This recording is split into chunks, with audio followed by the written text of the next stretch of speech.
1958년 4월 25일 날 금요일이었습니다.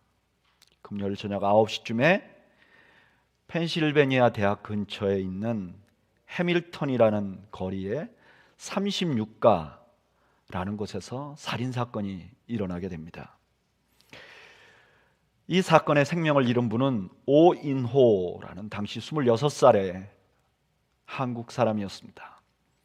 이분은 한국에 계신 부모님들에게 편지를 보내기 위해서 근처의 우체통으로 가고 있었는데, 그 동네에 사는 불량배들이 11명이 이 오 씨를 둘러싸고 주먹과 발로 구타를 하기 시작했고, 블랙잭이라는 흉측한 흉기로 살이 찢겨 나아가는 그런 상처를 입히고 콜라병을 깨서 마구 찌르기 시작했습니다. 얼마 후에 오 씨는 비명 한 번 지르지 못하고 세상을 떠나게 됩니다.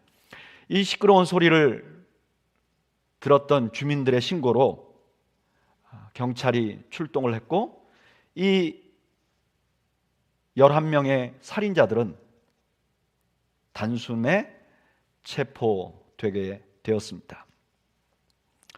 체포되고 나서 놀라운 것은 여기 11명의 청소년들이 이 한 사람을 살해했는데, 살해 목적이 근처 교회에서 열리는 청소년 댄스 파티의 가입비 1인당 35센트를 얻으려고 살인을 한 것입니다. 당시만 해도 이 일이 엄청난 사건이어서 미국 전역에 대서특필되고, 35센트 때문에 사람을 죽인 이 범인들의 비인간성에 경악을 했고, 폭행하는 과정에서 드러난 잔혹함이 전 미국을 들끓게 했습니다. 그래서 여론들이 이들이 비록 청소년들이지만 극형에 처해야 한다는 여론이 형성되기 시작했고, 검찰도 극형을 내리기를 잘하는, 그러니까 형을 엄격하게 적용하기로 유명한 검사를 배정을 했고, 배심원들도 모두 이 사람들의 유죄를 인정을 했습니다. 그래서 11명 중에 3명이 살인 혐의로 유죄 판결을 받습니다. 그런데 더 놀라운 것은 이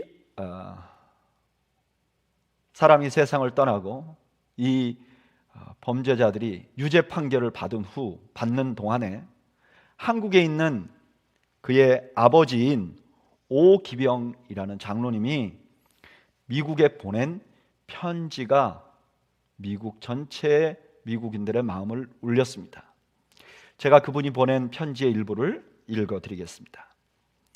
하나님께서 우리의 슬픔을 승화시켜 기독교적 소망을 주신 것에 감사합니다. 인호의 사망 소식을 들었을 때 믿을 수가 없었고 큰 충격과 비탄에 빠졌습니다. 하지만 살인자들의 구원받지 못한 영혼과 인간성 마비에 대하여도 슬프게 생각합니다. 우리는 어떻게든 살인자들의 영혼을 구원하고 이들에게 생명을 불어넣는 도구가 되기를 원합니다. 우리 가족은 가족회의를 열어 법이 허용하는 범위 안에서 가장 관대한 판결이 내려지도록 청원하기로 결정했습니다. 그들은 자신들이 저지른 범죄 행위가 희생자 본인과 그의 가족에게 어떤 결과를 가져올지 몰랐습니다. 그리고 이 편지의 마지막에 이렇게 말합니다. 교육적 빈곤이 살해의 직접적인 동기가 되었을 것이라고 생각합니다.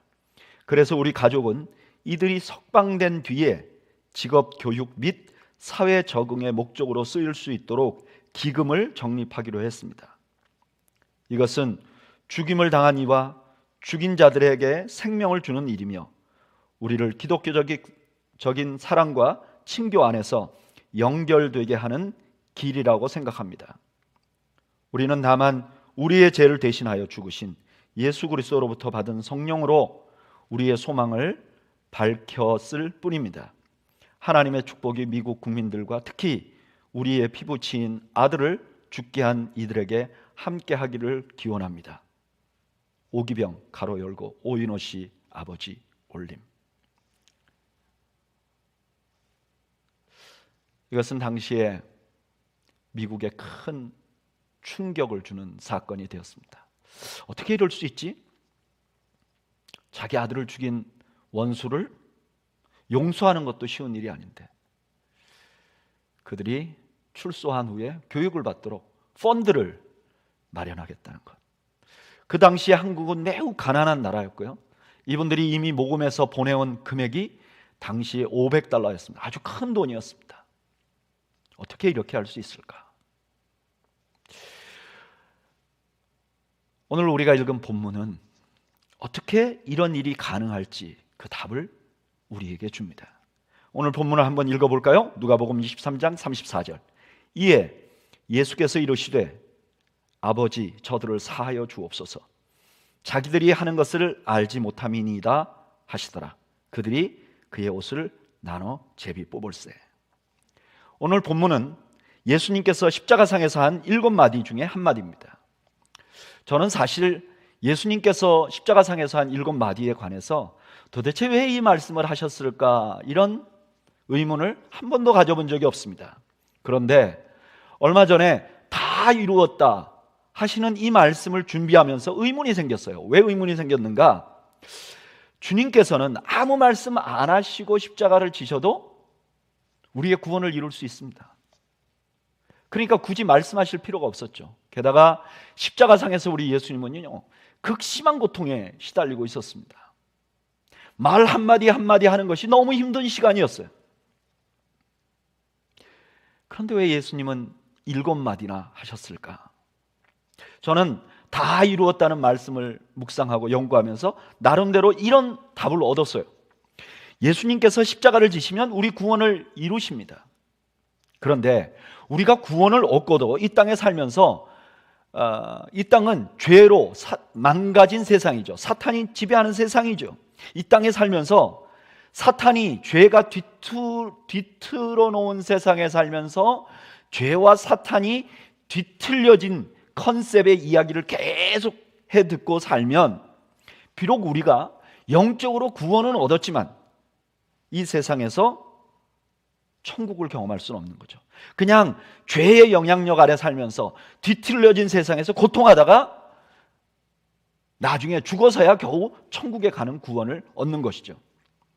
주님께서는 이런 상황을 원하지 않았어요. 그래서 우리 예수님은 십자가상에서 우리를 구원할 뿐만 아니라 우리가 속고 살아온 사탄의 거짓말에서도 우리를 구원하시기를 원하신 거예요.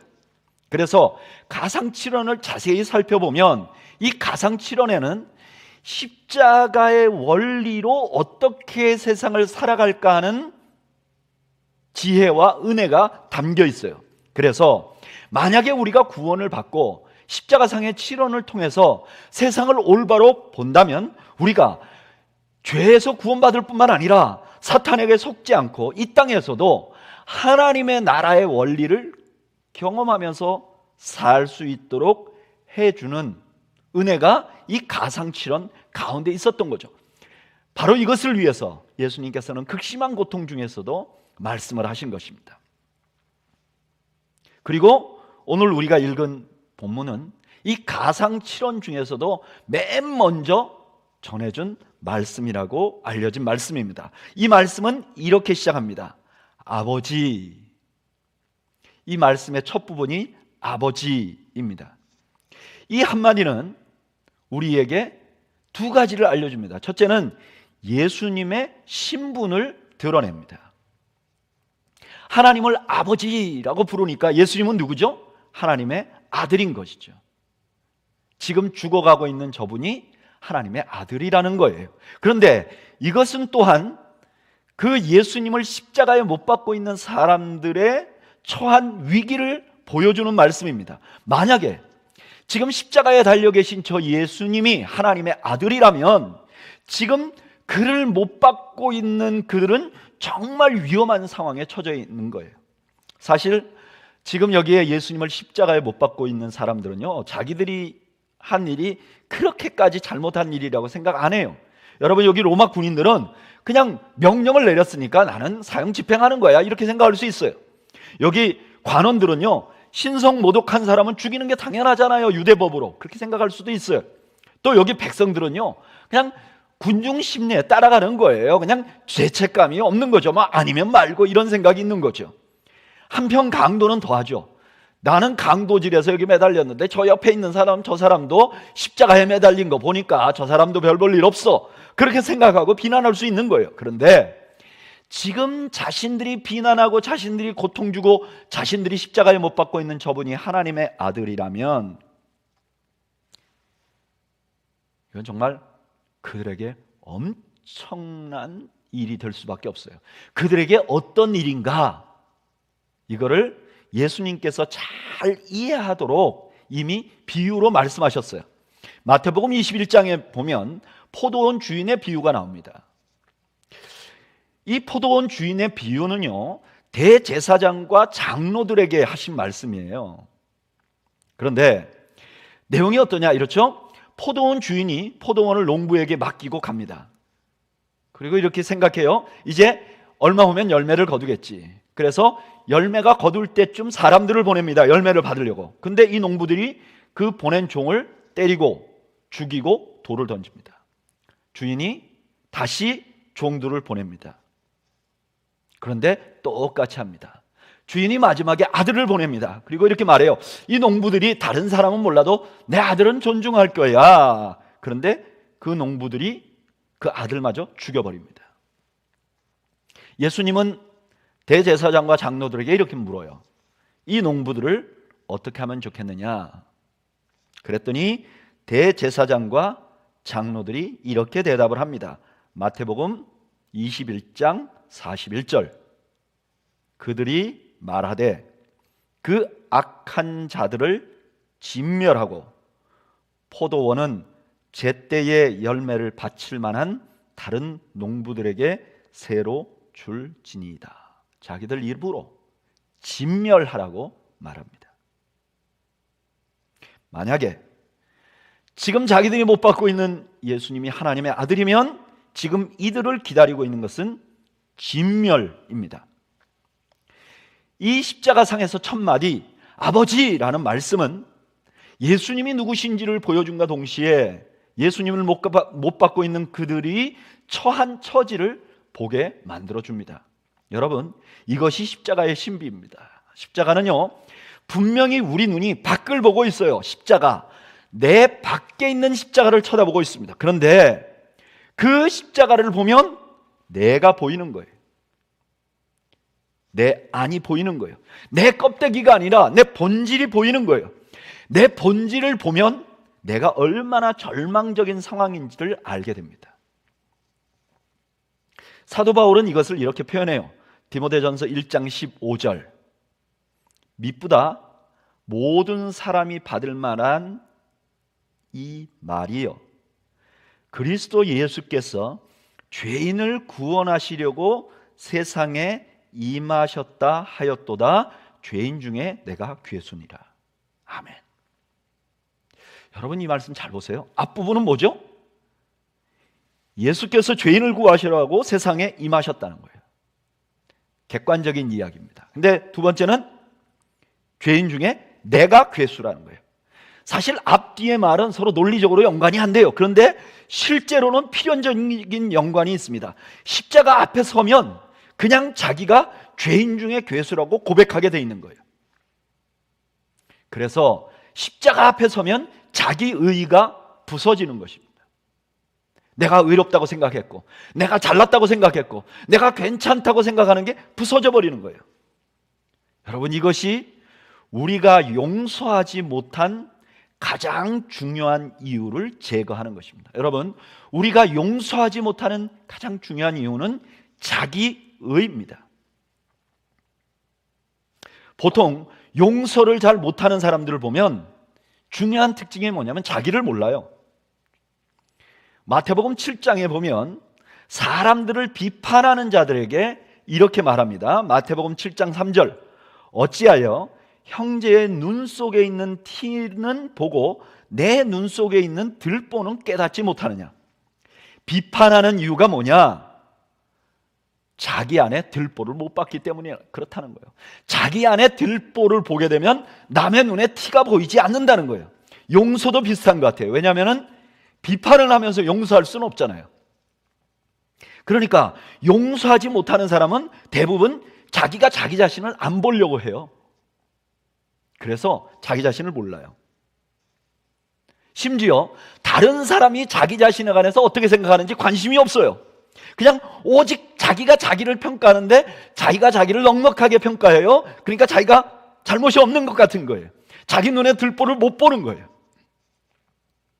혹은 자기가 가진 들보가 티라고 생각해요. 그래서 다른 사람이 나에게 상처 준 거는 그대로 남아있고 내가 다른 사람의 상처 준 건 괜찮다고 생각해요. 그리고 그냥 잊어버려요. 아이고 뭐 사람이 실수할 수 있지 이렇게 생각해요. 그러다 보면 항상 자기 자신이 피해자라고 생각해요. 그래서 가만히 생각해 보면 누가 자기에게 용서를 빌어야 되는데 나한테 용서를 안 빌어요. 그것만 기억나요. 그러니까 내가 누구에게 용서를 빌어야 할 거는 생각이 안 나는 거예요. 그래서 심지어 이런 설교를 들을 때도 오늘 목사님이 용서에 대한 설교를 하는데 이건 누가 꼭 들어야 되는데 듣고 있나 모르겠네, 이런 생각을 하게 되는 거예요. 왜냐하면 내가 누군가에게 용서를 빌고 진심으로 사과해야 되겠다는 생각이 없어요. 왜냐하면 자기는 잘못이 없거든요. 그런데 십자가 앞에 서면 자기가 보여요. 자기 안에 있는 들보가 보여요. 자기로 인해서 상처받은 사람들이 보이기 시작해요. 그리고 그것이 절대로 대소롭은 일이 아니라는 것을 알게 되는 거예요. 여러분, 잠시 눈을 감고 나에게 있어야 될 용서가 무엇인가 한번 생각해 보시죠. 내가 눈을 감고 생각하는데 내가 나에게 이런 상처를 준 사람 내가 용서해야지, 이런 생각이 들면 아직 모르는 겁니다. 용서가 안 되는 사람이에요. 반대로 내가 상처 주고 내가 아프게 해서 내가 그 사람에게 가서 용서를 빌어야지, 이런 생각이 나야죠. 십자가는 바로 이런 역할을 합니다. 십자가는 나 자신을 하나님 앞에 세우게 만들어요. 그리고 내가 얼마나 추악한 죄인인지를 알게 합니다. 그래서 자기의가 무너지게 하는 거예요. 이 자기의가 무너지는 것이 용서의 첫걸음을 누리게 하는 것입니다. 그리고 이것이 기독교의 은혜입니다. 여러분, 기독교가 주는 은혜는 내가 원하는 것을 막 기도했더니 이루어졌다, 이게 아닙니다. 내가 오늘 예배를 드리러 갔더니 목사님이 내 마음에 꼭 드는 설교를 했다, 이게 은혜다, 아니에요. 기독교의 은혜는, 기독교의 은혜의 가장 기초는 바로 하나님 앞에서 진정한 나를 보는 것입니다. 이것이야말로 기독교의 은혜입니다. 저는 여러분들이 이런 은혜를 누리길 바랍니다. 나를 발견하고 그 은혜 때문에 내가 그 절망하는 은혜, 그것을 여러분들이 누리시기를 주님의 이름으로 축원합니다. 두 번째로, 예수님은 아버지라고 부르고 나서 두 번째로 저들을 사하여 주옵소서라고 말씀하십니다. 이 말씀은 또한 우리에게 두 가지 중요한 사실을 알려줍니다. 첫째는 용서가 반드시 이루어질 것이라는 것을 우리에게 확신하게 해줍니다. 여러분, 지금 하나님의 아들이신 예수님께서 용서를 구합니다. 그러면 이 용서는 반드시 되죠. 왜요? 이 예수님은 사실 자기가 스스로 죄를 용서하실 수 있는 능력에 있으신 분이에요. 뿐만 아니라 이 예수님이 하나님의 아들이니까 하나님 앞에 기도하면 하나님이 그 기도 반드시 들어주시겠죠. 그러니까 지금 여기서 예수님이 아버지 저들의 죄를 용서해 주십시오 그러면 이미 용서받은 것이나 다름없는 거예요. 그런데 여기 아주 특별한 점을 우리가 하나 발견할 수 있습니다. 여러분 잘 보세요. 오늘 본문에 예수님이 자기를 못 받고 있는 자들을 용서해 달라고 기도하죠. 만약에 이렇게 기도하면 용서된 것이나 다름없는 일인데, 가만히 보면 예수님을 괴롭힌 사람들은 전혀 뉘우치지 않았어요. 예수님께서는 그들이 용서를 구하기도 전에 그들의 용서를 구하고 있는 거예요. 이것은 용서에 대해서 아주 중요한 사실을 하나 알려줍니다. 여러분, 주님께서 우리를 용서한 용서는 우리의 상태와 전혀 상관이 없다는 거예요. 사실 이 말씀은 저에게 아주 생수와 같았습니다. 저는 어려서부터 회개하면 주님이 용서해 준다 하는 걸 배웠어요. 근데 문제는요, 회개가 너무너무 어려운 거예요. 왜 회개가 어렵냐? 잘 삶이 안 고쳐져요. 어렸을 때 목사님이 이렇게 얘기했어요. 회개는 뭐냐? 돌아설 회, 고칠 개. 그러니까 돌아서서 고쳐야 진정한 회개다. 근데 안 고쳐져요. 돌아서지질 않는 거예요. 아니, 돌아서지기는 하는데 삶이 도루묵이에요. 고쳐지질 않아요. 또 삶은 고쳤는데 죄책감이 늘 마음에 남아 있어요. 삶을 고치는 것보다 더 힘든 게요, 죄책감을 없애는 거예요. 회개는 했는데 마음속에 죄책감 계속 있는 경우가 많아요. 게다가 이 죄책감에서 나오는 나쁜 마음이 흔적이 돼서 내 마음속에 늘 남아 있어가지고요, 내게 좋지 않은 일이 생기면 자꾸 과거의 죄로 돌아가는 거예요. 예를 들면 내가 별로 잘못한 일이 없는데 나한테 문제가 생겨요. 아니면 사람들에게 오해를 받아요. 아니면 다른 사람들에게 미움을 받아요. 그러면 내가 과거에 잘못해서 이런가, 내가 과거에 죄를 지어서 이런가, 죄로 계속 돌아가는 거예요. 그러니까 회개하면 용서한다는 이 말이 저에게는 종종 부담이 됐어요. 그런데 오늘 본문에 보면 뭐라 그러냐? 주님은 내가 아직 회개를 꿈꾸기 전에 이미 다 용서해 놓으셨다는 거예요. 얼마나 자유한지 몰라요. 얼마나 기쁨인지 몰라요. 그런데 오늘 이 본문이 우리에게 또 하나의 사실을 알려줍니다. 그것은 무엇인가? 용서는 그냥 쉽게 되는 것이 아니라는 거예요. 여러분, 지금 예수님이 용서를 선언하는데 그냥 평화로운 때 선언하는 게 아니라 십자가에 달리셔서 용서를 선언하고 있어요. 이 말은 무슨 말이냐? 지금 예수님이 십자가에 달리신 이유는 우리를 용서하기 위해서 십자가에 달려 있다는 것을 우리에게 알려주시는 거예요. 예수님은 우리를 용서하셨어요. 내가 아직 회개하기도 전에 용서를 선언하셨어요. 용서를 구하셨어요. 그런데 그 예수님의 용서는 그냥 공짜로 한 게 아니에요. 예수님은 목숨을 들이셔서 나를 용서하신 거예요. 주님은 우리를 용서하기 위해서 생명을 들이신 거예요. 여기서 우리는 또 하나의 아주 중요한 사실을 알게 됩니다. 그것은 우리가 받은 용서가 결코 그냥 된 게 아니라는 거예요. 주님께서 엄청난 대가를 치르신 용서라는 거예요.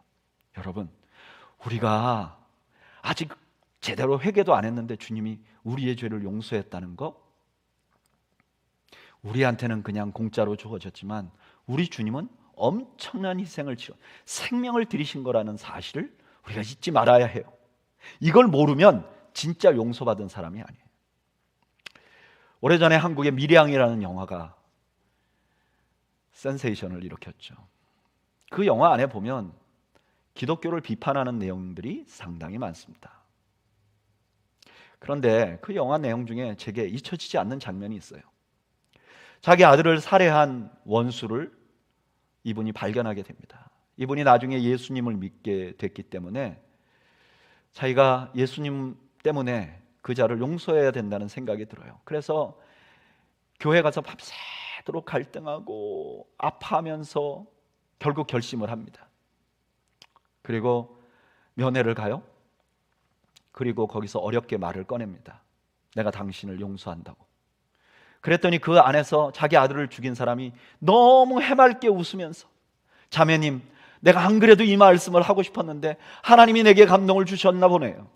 어젯밤의 사실을 우리 하나님께서 나의 죄를 다 용서하신다고 이미 해서 내가 죄로부터 다 자유했습니다. 그 얘기를 듣고 이 여인이 기절을 해버립니다. 여러분, 그 사람의 용서받음은 가짜입니다. 왜냐하면 자기가 저지른 일 때문에 자기를 그렇게 사랑하시는 예수님이 죽으셨고, 또한 누군가의 사랑하는 아이가 죽었고, 그것 때문에 그 여인이 너무너무 아팠다는 사실을 모르는 용서는 참다운 용서받음이 아니고, 그것을 진짜 알았다면 이 사람은 이 여인 앞에서 떼굴떼굴 구르면서 용서를 빌어야 했습니다. 여러분, 십자가의 이 말씀은 우리가 이미 용서받은 사람이라는 것을 알려준과 동시에 주님께서 우리를 위하여 용서하기 위해서 어떤 일을 하셨는지를 알려주는 말씀이에요. 그리고 주님께서 우리를 용서하기 위해 어떤 일을 했는가를 알게 되는 순간, 우리에게, 그 사실을 알게 된 우리에게 용서는 선택이 아니게 됩니다. 예수님께서 말씀하신 1만 달란트 빚진 자의 비유의 핵심이 이것입니다. 어떤 왕이 종들과 결산을 합니다. 그런데 그 중에 한 사람이 1만 달란트의 빚이 있어요. 이거 도저히 갚을 수가 없어요. 그래서 이분이 긍휼히 여긴 사랑의 마음으로 그 1만 달란트 빚진 자를 용서해 줍니다. 그런데 이 사람이 밖을 나가다가, 그 용서받고 밖을 나가다가 100데나리온 자신에게 빚진 사람을 만납니다. 그랬더니 그 사람의 목을 잡고 빚을 갚으라고 그럽니다. 그리고 이 사람이 빚을 못 갚으니까 감옥에 가두어 버립니다. 감옥에 가둔 그 사람에게 뭐라고 말씀하시는가? 마태복음 18장 32절에서 35절까지. 이에 주인이 그를 불러다가 말하되, 악한 종아, 내가 빌기에 내가 내 빚 전부 탕감하여 주었거늘 내가 너를 불쌍히 여긴과 같이 너도 내 동료를 불쌍히 여김이 마땅하지 아니하냐 하고, 주인이 노하여 그 빚을 다 갚도록 그를 옥졸들에게 넘기니라.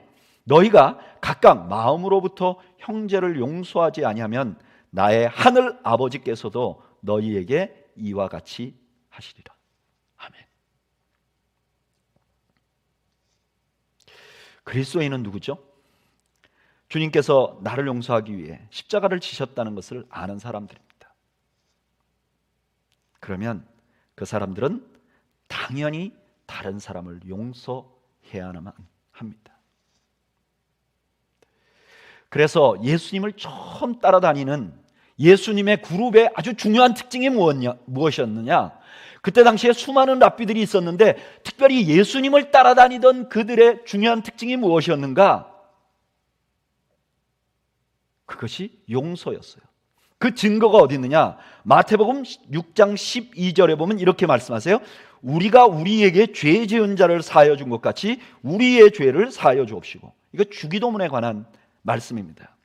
주기도문은 제자들이 예수님에게, 예수님, 우리 공동체의 특징을 잘 드러낼 수 있는 기도문을 하나 주십시오 라고 할 때 예수님이 제자들에게 가르치신 기도문입니다. 그래서 이 기도문은 그 공동체의 특징을 잘 드러내는 거예요. 그런데 그 기도문 내에 이런 말이 있어요. 아버지, 우리가 우리에게 죄 지은 자를 용서해 준 것 같이 우리 죄를 용서해 주십시오. 이거를 그냥 문자적으로만 하면 이래요. 내가 죄 용서한 만큼 내 죄를 용서해 주세요. 그럼 여러분, 우리는 모두 다 용서받지 못하죠. 무서운 기도잖아요.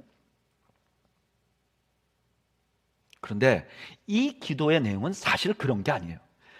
더 정확히 말하면 이런 거죠. 주님, 우리 예수님을 따르는 사람들은 용서를 해줍니다. 다른 사람을. 이게 우리가 중요한 특징이에요. 그래서 그런 우리들은 하나님께서 우리를 용서하시는 그 용서를 경험할 수 있잖아요. 그러니까 우리를 용서해 주세요 라고 말하는 거죠.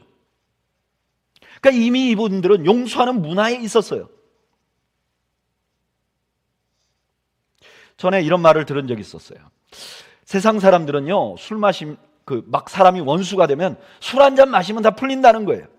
근데 믿는 사람들끼리 원수가 되면 죽을 때까지 용서가 안 된다는 거예요. 특히 목사들끼리 원수가 되면 죽어도 무덤에서도 용서가 안 된다는 거예요. 누가 만든 얘기를 들은 거죠. 그런데 사실 진짜 그렇습니까? 진짜 술 마시면 용서가 되나요? 저는 한국에 사는 몇 년 동안 저뿐만 아니라 제 주변에 있는 사람들의 일반적인 생활을 많이 봤어요. 그런데 크리스찬들이 안 믿는 그 가족들 사이에 있는 형제와 자매들이 저한테 이런 얘기를 하더라고요. 목사님, 우리 가족은요 명절만 되면 모여요. 모여가지고 술을 먹어요. 술 먹으면 싸워요. 싸우고 흩어져요. 그 다음에 또 모여서 술 먹어요. 그리고 또 싸워요. 싸우고 흩어져요.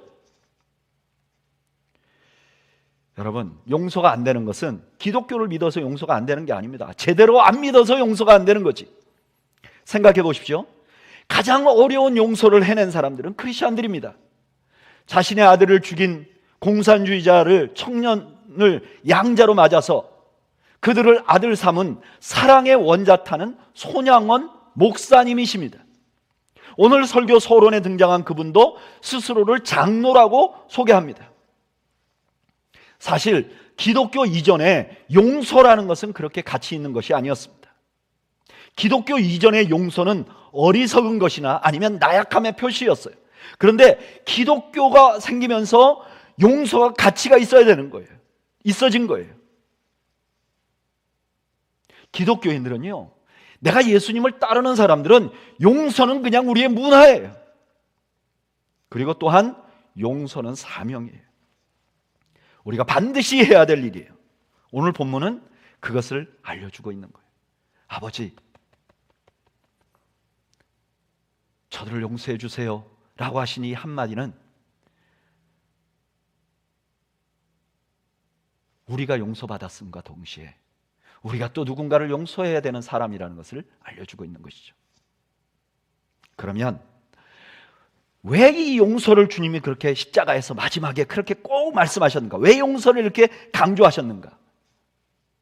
첫째는요, 사탄에게 속지 않기 위함이에요. 고린도후서 2장 6절에 보면 이런 말씀이 있어요. 이러한 사람은 많은 사람에게서 벌 받는 것이 마땅하도다. 7절에 그런즉 너희는 차라리 그를 용서하고 위로할 것이니 그가 너무 많은 근심에 잠길까 두려워하노라.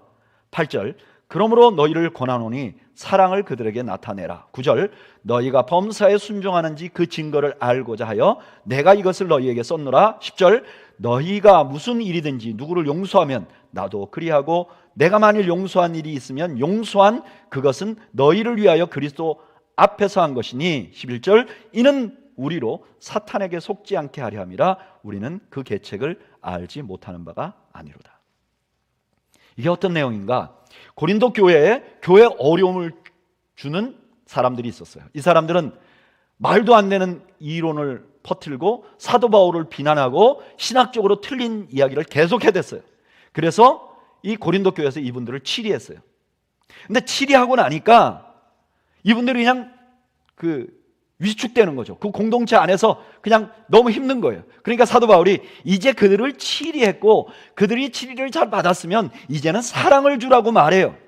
그리고 나서 이렇게 말해요. 그들을 용서하고 사랑을 줘라. 왜 그렇게 해야 되느냐? 바로 사탄에게 속지 않게 하기를 함이라. 그러므로 여기에서 우리는 사탄의 전략을 보는 거예요. 사탄의 전략은 뭐냐? 사탄은 우리가 구원받았지만 용서하지 않기를 원하는 거예요. 그래서 우리가 서로 용서하지 않으면서 공동체를 망가뜨리기를 원하는 거예요. 공동체를 망가뜨리면 어떤 효과가 있는가? 첫째는 그리스도인들이 그 공동체에서 지옥을 경험해요. 분명히 믿는 교회인데 그곳에서 지옥을 경험한다고요. 제가 예전에 산호세에서 사역을 할 때 어떤 분쟁이 많은 교회에서 오신 성도님이 저한테 이런 얘기 하더라고요. 목사님, 내가 거기서 교회가 시끄러우니까요 매주일 하나님 예배하러 가는데 지옥 가는 것 같아요. 이렇게 얘기하더라고요. 그리고요, 교회가 용서가 없으면 믿는 사람들이, 초신자들이 많이 교회를 떠납니다. 교회가 분쟁하면요, 분쟁하는 당사자들은 장로님이나 목사님이나 좀 믿음이 있는 분들인데 결국 그 믿음에서 떠남으로 손해를 보는 사람들은 초신자들이에요.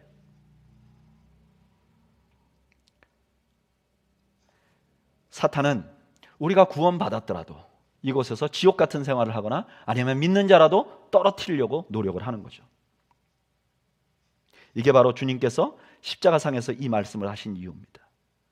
주님께서는 십자가상에서 이 말씀을 하심으로 우리가 용서받았을 뿐만 아니라 우리가 또 다른 사람을 용서해 주어서 사탄에게 속지 않도록 하기를 원하셨던 거예요. 여러분 기억하세요.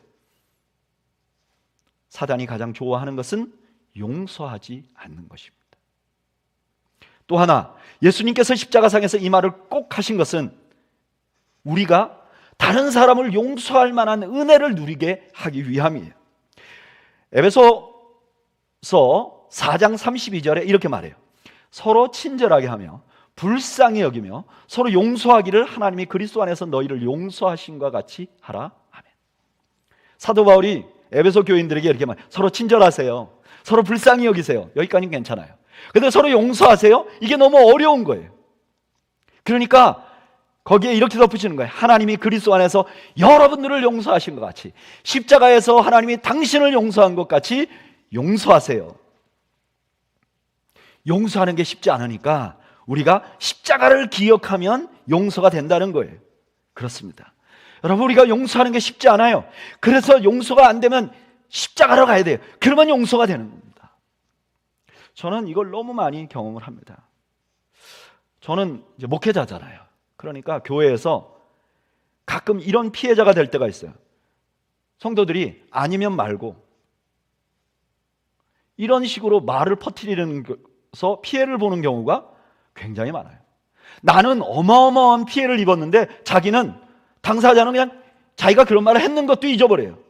그리고 제가 가서 아니 왜 이렇게 말했습니까? 그러면 이렇게 말해요. 아니 나는 목사님이 그런 분인 줄 알았어요. 아니면 말고요. 그냥 피가 거꾸로 쏟아요. 잘 안 잊어버려집니다. 그래서 그분을 용서하려고 그분을 자꾸 묵상하면요 더 미운 마음이 막 생겨요. 시간이 지나면 잊어버려진다고요? No. 안 만나면 몰라도 만나면 또 생각이 나는 거예요. 참 어려워요. 근데 십자가 앞에 가면요 이상하게 그게 받아들여져요. 그분이 하신 말씀이 그냥 받아들여져요. 그래, 내가 어떻게 보면 그런 면이 있는지도 모르지, 내가 사람들에게 오해를 살 면이 있는지도 모르지, 이상하게 받아들여져요. 그리고 그분에 대한 미움이 없어져요. 참 이상해요. 여러분, 용서하기 힘든 사람이 있으면 자꾸 그분을 생각하면 용서가 안 돼요. 그 겪은 어려움을 자꾸 묵상하면 원한이 생겨요. 십자가 앞에 가야 돼요. 하나님 앞에 가야 돼요. 그러면 용서가 돼요. 오늘 예수님께서 십자가상에서 이 말씀을 하신 거는 이런 거예요. 용서하기 어렵지? 그래, 나도 용서하기 어려운 거 알아. 그러니까 나를 생각해봐, 내 앞에 와봐 라고 말씀해 주시는 것이죠. 마지막으로 예수님께서 십자가상에서 이런 말씀을 하신 이유는 용서의 가치를 알려주는 거예요. 여러분, 용서는 우리가 그리스도를 닮게 합니다. 예수님 누구신가? 십자가에서 용서하신 분이에요. 그러니까 내가 용서를 하면 나도 모르게 주님을 닮게 되는 거예요. 여러분, 이게 기독교의 성숙이에요. 기독교의 성숙은요 성경을 많이 하는 게 아니에요. 봉사를 열심히 하는 게 아니에요. 용서의 삶이 드러나는 게 성숙이에요. 에베소서 4장 13절부터 15절까지 보면 아주 유명한 말씀이 나와요. 제가 읽어볼게요. 우리가 다 하나님의 아들을 믿는 것과 아는 일에 하나가 되어 온전한 사람을 이루어 그리스도의 장성한 분량이 충만한 데까지 이르리니. 와, 이게 우리 모두의 소망이잖아요. 우리가 그리스도 안에서 장성한 분량에 그리스도의 장성한 분량에 이르는 거, 이거 소망이잖아요. 그 다음에 이렇게 말해요. 이는 우리가 이제부터 어린아이가 되지 아니하며 사람의 속임수와 간사한 유혹에 빠져 온갖 교훈의 풍조에 밀려 요동하지 않게 하려 함이라. 오직 사랑 안에서 참된 것을 하여 범사에 그에게까지 자랄지라. 그는 머리니 곧 그리스도라. 우리가 사랑 안에서 참된 것을 해서 그리스도까지 자라라는 거예요. 그 그리스도가 머리라는 거예요. 이렇게 말씀하시고 그 다음에 16절부터요 그렇게 성숙하려면 어떻게 해야 되는가 쫙 얘기를 해요. 이렇게 하세요. 세월을 아끼세요. 뭐 하세요. 뭐 하세요. 근데 그 마지막이 뭔지 아세요? 마지막이 아까 우리가 조금 아까 읽었던 에베소서 4장 32절이에요. 우리가 그리스도의 장성한 분량에까지 자라야죠. 그리고 그 마지막이 뭐냐? 서로 친절하게 하세요. 불쌍히 여기세요. 서로 용서하기를 하나님이 그리스도 안에서 여러분들을 용서한 것 같이 용서하세요. 여러분들은 영적으로 성장하고 있습니까? 10년 전보다 지금 더 많이 성장했습니까?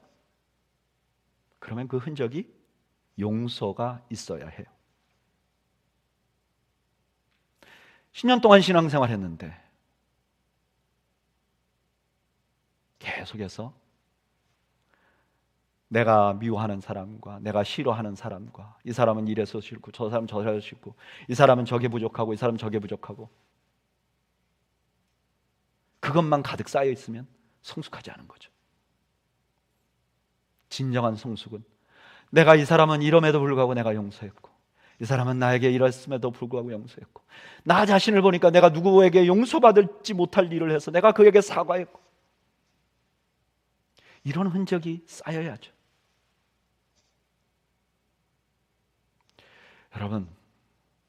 여러분들이 주님과의 관계가 좀 답답하세요? 요즘 기도해도 잘 안 되세요? 하나님과의 관계가 원활한 것 같지 않으세요?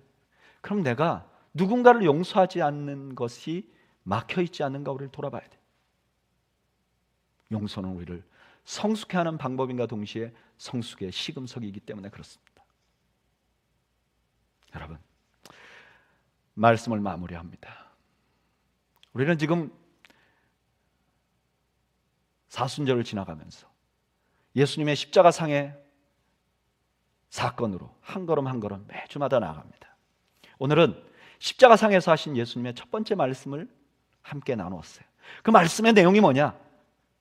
아버지, 저들을 용서해 주십시오.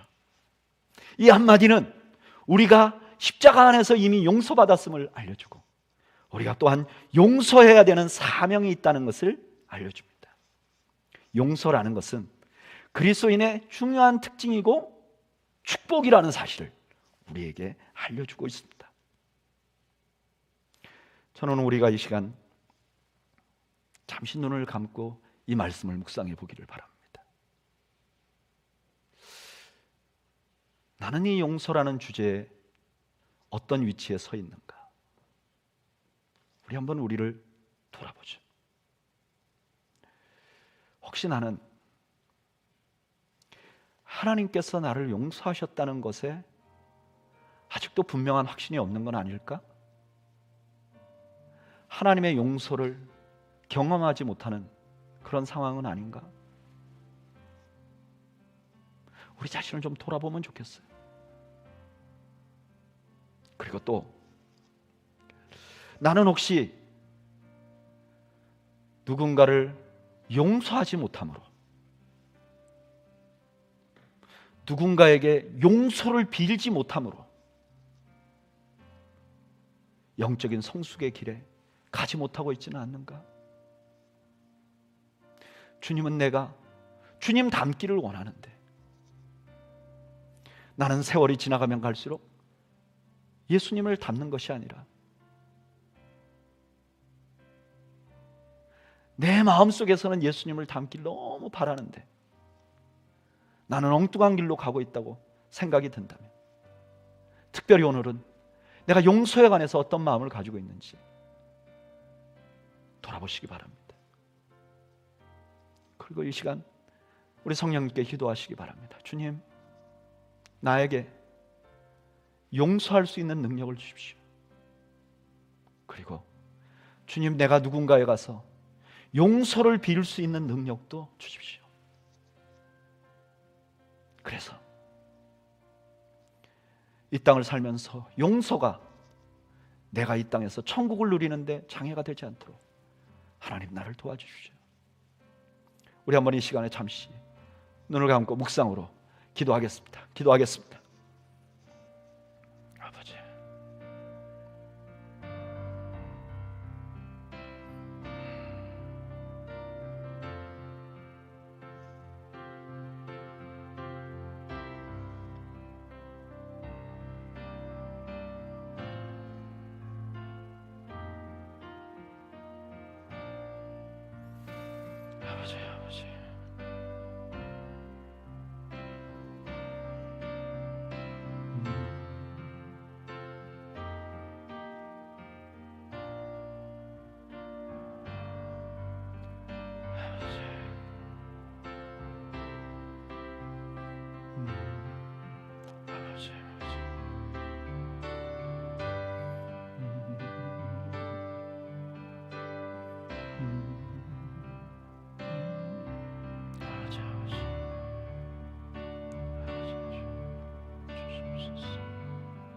주여 주시옵소서.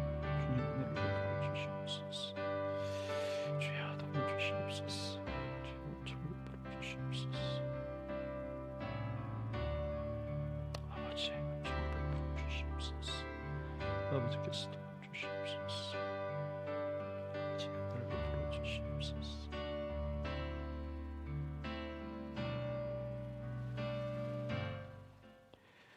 이제는 나의 죄를 위하여 십자가에 달려 죽으시고 나를 용서하신 우리 주님 예수 그리스도의 은혜와 그 아들을 이 땅에 보내신 아버지 하나님의 그 크신 사랑과 내 안에 용서할 수 있는 힘을 주시는 성령님의 능력이 그리고 교통하심이 오늘 주 앞에서 십자가상의 첫 마디를 우리의 가슴에 담고 용서하는 삶, 용서를 비는 삶을 살기로 다짐하는 주의 백성들 머리머리 위와 이들의 가정과 이들의 생업 위에 지금으로부터 영원 무궁토록 함께 있을지어다. 아멘.